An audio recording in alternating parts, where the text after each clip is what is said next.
আসসালামু আলাইকুম। তো এই রমজান মাসে জুম্মার দিনে যে ভূমিকম্প বাংলাদেশে হলো তা প্রত্যেকজনের এক্সপিরিয়েন্স একরকম, প্রত্যেকজন ভিন্ন ভিন্ন জায়গায় ছিল। তো আমাদের এই মসজিদে আমাদের যশোরের যে এমপি আজিজুর রহমান, তো সে বক্তৃতা দিচ্ছিল যে এখন কেন্দ্রীয় মসজিদ, সো নামাজ দেরি হয়েছে। তো আমরা যখন দুই রাকাতে শুধু সূরা ফাতিহা শেষের দিকে, তো মাটিটা হালকা নড়তেছে, হালকা হালকা, প্রথমে হালকা হালকা। তো আমি পার্সোনালি মনে করি হয়তো রোজা আছি, দেন হচ্ছে যে কারণে মাথাটা হয়তো বা ঘুরতেছে, কিন্তু আসলে এটা ছিল না। কেন জানি মনে হচ্ছে এই যে এইভাবে সামনে পিছনে নড়তেছে, আমি বুঝতে পারছি মানে কিছু একটা হচ্ছে, কিন্তু আসলে যে ভূমিকম্পটা বোঝা যাচ্ছে না।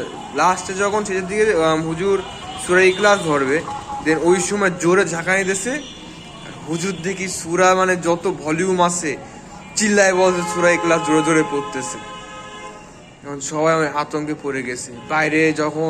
বাইরে বলতে যখন নামাজ শেষ হইলো, তখন আমরা বলছি কি হলো। তো সবাই ম্যাক্সিমাম প্রথম যে ইয়েটা করছে না, অল্প করে ধাক্কাটা দিছে, সবাই তো রোজা আছি, দেন যে কারণে হয়তো বা মাথা ঘোরাচ্ছে। সবাই ফার্স্টে মনে হচ্ছে মাথা ঘোরাচ্ছে, কিন্তু পরে যখন জোরে করছে, ফুল যে মসজিদ ছিল, নিউ মসজিদ নতুন, ওই মসজিদ পর্যন্ত মনে করেন নতুন ভিড় কাঁপাই ফেলেছে।